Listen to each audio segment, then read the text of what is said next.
Hello everyone, welcome to online study YouTube channel. Online study YouTube চ্যানেলে আপনাদের সবাইকে এই ভিডিওতে স্বাগত। তো আজকে এই ভিডিওর মাধ্যমে একটি গুরুত্বপূর্ণ বিষয় আপনাদের কাছে তুলে ধরবো, অর্থাৎ খুবই গুরুত্বপূর্ণ একটি বিষয় নিয়ে আলোচনা করব। সেই গুরুত্বপূর্ণ বিষয়টা কি? সেই গুরুত্বপূর্ণ বিষয়টা হচ্ছে পশ্চিমবঙ্গের বর্তমান যে অবস্থা, সেই অবস্থার পরিপ্রেক্ষিতে পশ্চিমবঙ্গে কিন্তু রাষ্ট্রপতি শাসন জারি হতে চলেছে। তো এটি কি জন্য বলছি, আপনাদের অনেকেরই মনে হতে পারে পশ্চিমবঙ্গে হঠাৎ করে কি কারণে রাষ্ট্রপতি শাসন জারি হবে। সেই কারণটি হচ্ছে, যেহেতু পশ্চিমবঙ্গে বিধানসভা নির্বাচন শেষ হয়ে গেছে এবং সেই বিধানসভা নির্বাচনের ফলও প্রকাশিত হয়ে গেছে এবং সেখানে যেহেতু বিজেপি জয়লাভ করেছে, তার জন্য আমাদের সংবিধানের নিয়ম অনুযায়ী ভারতীয় জনতা পার্টি সরকার গঠন করবে।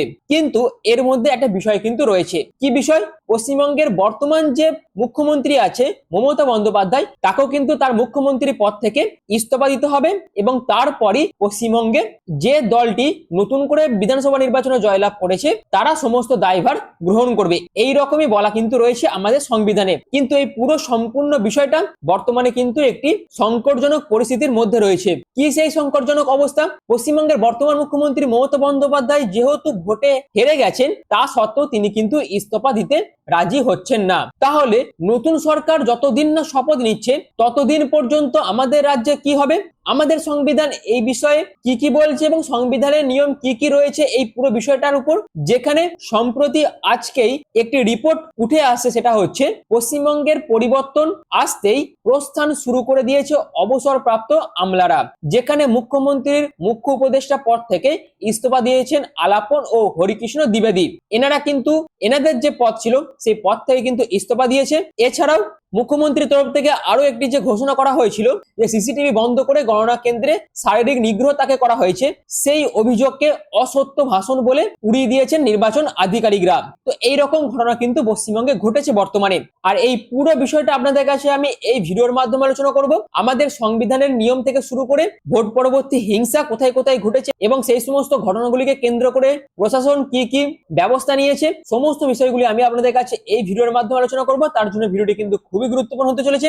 অবশ্যই আপনারা পুরো ভিডিওটি প্রথম থেকে শেষ পর্যন্ত কমপ্লিট দেখুন। আর এরকমই বিভিন্ন ভিডিও পাওয়ার জন্য এখনই চ্যানেলটিকে সাবস্ক্রাইব করে পাশে থাকা বেল আইকনটি অল করে রেখে দিন। তো সবার প্রথমে যেটা দেখবো, পশ্চিমবঙ্গের মুখ্যমন্ত্রী মমতা ব্যানার্জি তো বলে দিয়েছেন যে তিনি রেজিগনেশন দিতে রাজি নন। অর্থাৎ তিনি বলেছেন, আমরা তো ভোটে হারিনি, তাহলে আমি কেন ইস্তফা দেবো, আমি ইস্তফা দেবো না, এই রকম কথা কিন্তু তিনি বলেছেন কালকের প্রেস মিটে।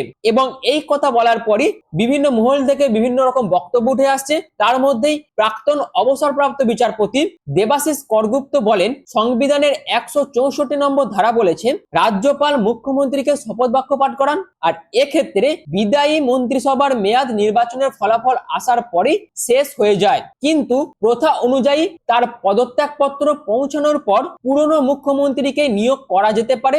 আর এই 2-3 দিনের জন্য পুরনো মুখ্যমন্ত্রী কেয়ারটেকার মুখ্যমন্ত্রী হিসাবে তার পদ সামলাতে পারেন। তাই তিনি যদি এখন পদত্যাগ না করেন, সেক্ষেত্রে সাংবিধানিক ভাবে কিন্তু কোনো রকম কোনো সমস্যা নেই। এছাড়াও এর পরবর্তীতে বিভিন্ন পদক্ষেপ কিন্তু রাজ্যপালই নিতে পারেন। এইরকম একটি বিবৃতি প্রাক্তন বিচারপতি দেবাশিস করগুপ্ত কিন্তু বলেছেন। অর্থাৎ পশ্চিমবঙ্গের বিধানসভা নির্বাচনের মেয়াদ শেষ হয়ে যাচ্ছে কবে? 7ই মে বৃহস্পতিবার। যদি এই ডেটের মধ্যে মুখ্যমন্ত্রী যদি ইস্তফা না দেন, তাহলে আনুষ্ঠানিকভাবে ওই দিন পর্যন্ত মমতা বন্দ্যোপাধ্যায় কিন্তু পশ্চিমবঙ্গের মুখ্যমন্ত্রী থাকবেন। কিন্তু যদি 7 তারিখ পেরিয়ে যায়, অর্থাৎ 7 তারিখ পেরোলেই তার মুখ্যমন্ত্রী পদ আর থাকবে না, ইস্তফা না দিলেও তার নামের আগে জুড়ে যাবে প্রাক্তন মুখ্যমন্ত্রী। আর একটা বিষয় আপনাদের মাথায় রাখতে হবে, যদি কোনো প্রার্থী বা কোনো মুখ্যমন্ত্রী ভোটে হেরে যায়, সেক্ষেত্রে আমরা কি দেখেছি, তিনি সরাসরি রাজ্যপালের সঙ্গে দেখা করেন এবং তার ইস্তফা পত্র রাজ্যপালকে দিয়ে থাকেন। কিন্তু আমাদের সংবিধান বলছে, ভোটে যদি কোনো মুখ্যমন্ত্রী হেরে যায়, তাহলে সে যদি রাজ্যপালের কাছে না গিয়ে ইস্তফা পত্র যদি জমা না করে থাকেন, বা অর্থাৎ সে যদি পদত্যাগ না করেন, সেক্ষেত্রে কোনো রকম কোনো সমস্যা কিন্তু হবে না। আর এটাও কিন্তু কোনো রকম কোনো সাংবিধানিক নিয়ম নয়। কিন্তু এই পুরো বিষয়টা হচ্ছে সাধারণত একটি রেওয়াজ বা রীতি বা সাংবিধানিক শিষ্টাচার। যেমন এর ঠিক 15 বছর আগে 2011 সালের 13ই মে দুপুর 1টা নাগাদ বিধানসভার ভোটের ফল যখন স্পষ্ট হয়ে যায়, তখনই তারপরে তৎকালীন মুখ্যমন্ত্রী বুদ্ধদেব ভট্টাচার্য রাজভবনে গিয়ে তৎকালীন রাজ্যপাল গোপাল কৃষ্ণ গান্ধীর সঙ্গে দেখা করেন এবং ইস্তফাপত্র তার হাতে কিন্তু তুলে দিয়েছিলেন। শুধু তাই নয়, তিনি রাজভবন থেকে সরকারি গাড়ি ছেড়ে দিয়ে আলিমুদ্দিন স্ট্রিটের বামফ্রন্টের যে পার্টি অফিস আছে সেখানে গিয়েছিলেন দলেরই গাড়ি চেপে। এই রকমও নজিরও কিন্তু রয়েছে। অর্থাৎ এখান থেকে আমরা এই বিষয়টা জানতে পারলাম যে মুখ্যমন্ত্রী হারার পরে সে যদি ইস্তফাপত্র না জমা দেয় সেক্ষেত্রেও যতদিন না মেয়াদ উত্তীর্ণ হচ্ছে ততদিনই পশ্চিমবঙ্গে তিনি মুখ্যমন্ত্রী থাকবেন এবং এই কটা দিন তিনি কিন্তু কেয়ারটেকার মুখ্যমন্ত্রী হিসেবে তার দায়িত্ব সামলাবেন। আর যেহেতু মুখ্যমন্ত্রী হেরে গেছেন আর হেরে যাওয়া মুখ্যমন্ত্রীরই তার পদ থেকে ইস্তফা দেওয়াটা হচ্ছে একটি সাংবিধানিক শিষ্টাচার বা রীতিনীতি আপনারা বলতে পারেন। তো আশা করি এই পর্যন্ত আমি আপনাদের কাছে ক্লিয়ার করতে পেরেছি। এর পরবর্তীতে দেখব এই পুরো বিষয়টা নিয়ে আমাদের সংবিধান কি বলছে। তো সংবিধানের মিসলেনিয়াস 361 থেকে 367 এই ধারা অনুযায়ী অর্থাৎ 365-তে বলে দেওয়া আছে প্রত্যেকটা রাজ্য সরকার কেন্দ্র সরকারের অধীনে কাজ করবে। যদি কোনো রাজ্য সরকার কেন্দ্র সরকারের যে নিয়ম সেই নিয়ম নীতি যদি লঙ্ঘন করে সেক্ষেত্রে সেন্ট্রাল কিন্তু এখানে রাষ্ট্রপতি শাসন জারি করতে পারে।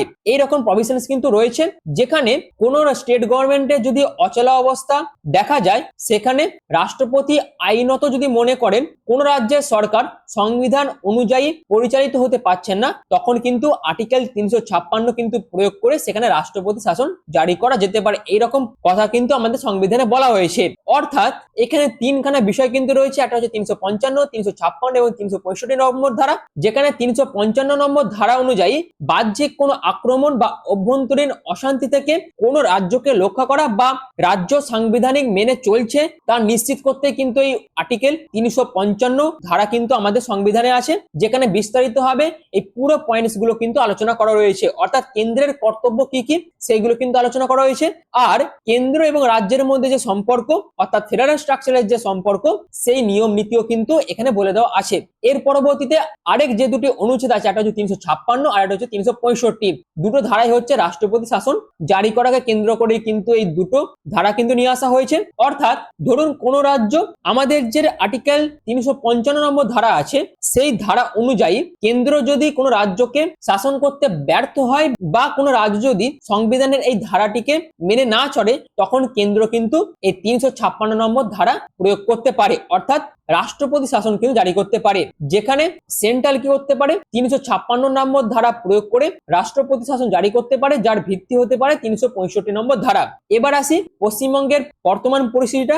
যেখানে মুখ্যমন্ত্রী মমতা বন্দ্যোপাধ্যায় যেহেতু বলছেন তিনি ইস্তফা দেবেন না সেক্ষেত্রে 7ই মে যেহেতু সরকার অর্থাৎ পশ্চিমবঙ্গের বর্তমান যে সরকার চলছে সেই সরকারের যেহেতু মেয়াদ উত্তীর্ণ হয়ে যাচ্ছে তারপরে 7 তারিখের পর থেকে পুরো বিষয়টাই কিন্তু চলে যাবে রাজ্যপালের হাতে এবং রাজ্যপাল তখন কিন্তু অটোমেটিক্যালি এখানে রাষ্ট্রপতি শাসন জারি করে দেবে। এবং এই রাষ্ট্রপতি শাসন কতদিন জারি থাকবে? যতদিন না নতুন যে সরকার নির্বাচিত হয়েছে সেই সরকার শপথ না নিচ্ছে এবং নতুন কোনো মুখ্যমন্ত্রী দায়ভার গ্রহণ করছে ততদিন কিন্তু রাষ্ট্রপতি শাসন জারি থাকবে পশ্চিমবঙ্গের মধ্যে। এই হচ্ছে সমসাময়িক পরিস্থিতি পশ্চিমবঙ্গের। আশা করি পুরো বিষয়টা আমি আপনাদের কাছে স্পষ্ট করতে পেরেছি। এছাড়াও পশ্চিমবঙ্গের বর্তমান যে বিজয়ী দল বিজেপি সেই বিজয়ী দলের মুখ্যমন্ত্রী কে হবে, কবে তারা শপথ নেবেন, এই পুরো বিষয়টা কিন্তু আজই নিশ্চিত হয়ে যাবে। যেখানে সম্প্রতি আজকে কিন্তু একটি বৈঠকও আছে বিজেপির মধ্যে যেখানে ভারতের স্বরাষ্ট্রমন্ত্রী শ্রী অমিত শাহ এবং উড়িষ্যার সিএম মোহন চরণ মাঝি এনারা দুজনেই কিন্তু এই বৈঠকে যোগ দেবেন এবং মুখ্যমন্ত্রী কে হবে সেটিও কিন্তু তারা নির্বাচন করবেন। এবং তারপরই সম্ভবত 9ই মে 25শে বৈশাখের দিন পশ্চিমবঙ্গের নতুন বিজেপি সরকার কিন্তু শপথ নিয়ে সরকার চালানোর দায়ভার রাজ্যপালের কাছ থেকে গ্রহণ করবে। তো এই তো হচ্ছে পুরো বিষয়টা। আশা করি এই পর্যন্ত আমি আপনাদের কাছে স্পষ্ট করতে পেরেছি। এর পরবর্তীতে আমরা যে টপিকটা আলোচনা করব সেটা হচ্ছে পোস্ট পোল ভায়োলেন্স। অর্থাৎ বিভিন্ন জায়গা থেকে বিভিন্ন রকম খবর কিন্তু উঠে আসছে। অর্থাৎ গণনা 2 দিন পরেও পশ্চিমবঙ্গে ভোট পরবর্তী হিংসা চলছে যেখানে আসানসোলে তৃণমূলের একাধিক কার্যালয়ে ভাঙচুরের অভিযোগ কিন্তু উঠে আসছে এবং তার পাশাপাশি আরো বিভিন্ন জায়গায় কিন্তু তৃণমূলের যে পার্টি অফিস সেই পার্টি অফিস ভাঙচুরের যে অভিযোগ সেটাও কিন্তু উঠে আসছে এবং তার পাশাপাশি তৃণমূলের মধ্যে গোষ্ঠীদ্বন্দ্বেরও খবর কিন্তু উঠে আসছে। আর এই পশ্চিমবঙ্গে ভোট পরবর্তী হিংসা নিয়ে কড়া পদক্ষেপের হুঁশিয়ারি দিয়েছেন জ্ঞানেশ কুমার। যেহেতু এখনো পর্যন্ত পুরো প্রশাসনটাই ইলেকশন কমিশন চালাচ্ছে তার জন্য ভোট পরবর্তী হিংসা নিয়ে কড়া পদক্ষেপের হুঁশিয়ারি কিন্তু দিয়েছে জ্ঞানেশ কুমার। আর অভিযুক্তদের দ্রুত গ্রেপ্তারেরও নির্দেশ নির্দেশ দিয়েছে কমিশন। এছাড়াও বিজেপির তরফ থেকেও কিন্তু বলা হচ্ছে যে যারা এই ধরনের কাজ করবে তাদের যাতে গ্রেপ্তার করে উপযুক্ত আইনত শাস্তি যেন দেওয়া হয়, সেই কথাও কিন্তু বিজেপির তরফ থেকে বলা হচ্ছে। আর একটা পয়েন্টস আছে যেটা হচ্ছে লালবাজারের নির্দেশে সমস্ত রকম নিরাপত্তা কিন্তু সরিয়ে নেওয়া হয়েছে। মমতা অভিষেকের বাড়ির সামনে যে নিরাপত্তা দেওয়া হয়েছিল সরকারের তরফ থেকে, সেই নিরাপত্তা সরানোর কাজও কিন্তু শুরু হয়ে গেছে। তো এই হচ্ছে পুরো বিষয়টা।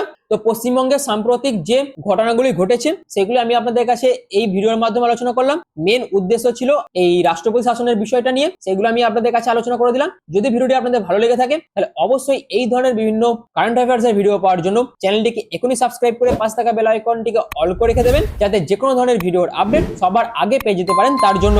আর ভিডিওটি এখনো মতন এটুকুই। পুরো ভিডিওটি প্রথম থেকে শেষ পর্যন্ত দেখার জন্য আপনাদের প্রত্যেককে অসংখ্য ধন্যবাদ।